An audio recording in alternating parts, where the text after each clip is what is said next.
mgbabi egwu asa mwakwu akụ ka chọrọ onwelife kọlụ nwa na-alụọ ụdala mmicha mo nwa ọma mebi nyanga okilibe na asamanta dị ma o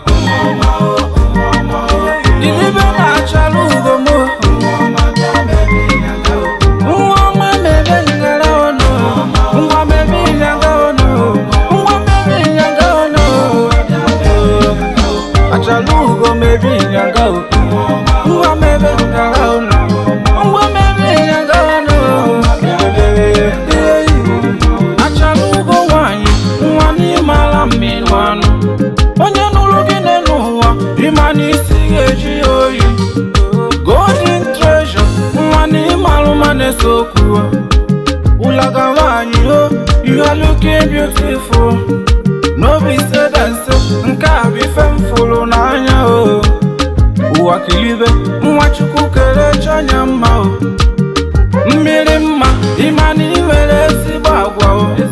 bịakwa wee ma mma ịma na ife niile ezugo ihe ugosi babata nwa na ịmalụ ma na-ese okwu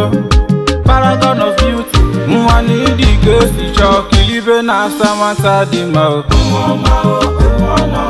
kilibe na-achalụ ugomo nwa ọma mebe ngara ọnụ nwa mebi nyanga ọnụ nwa mebi nyanga ọnụ achalụ ugo mebi nyanga o nwa mebe ngara ọnụ nwa mebi nyanga ọnụ ngwa kilibeze na asamanye dị mma o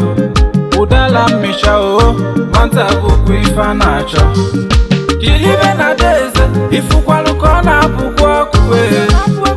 nwata maka nwa bụ ọcha ka ọ maka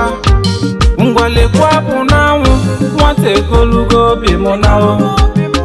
nwa na-ebecha nwata so n'ife a na-ekwu ihe ugosi ga-abata nwa na ịmalụ ma na-ese okwu paragon of beauty nwa na ịdị ka esi chọọ kilibe na asamanta dị mma o kilibe na-achalụ ugomo nwa ọma mebe ngara ọnụ nwa mebi nyanga ọnụ nwa mebi nyanga ọnụ achalụ ugo mebi nyanga o nwa mebe ngara ọnụ nwa mebi nyanga ọnụ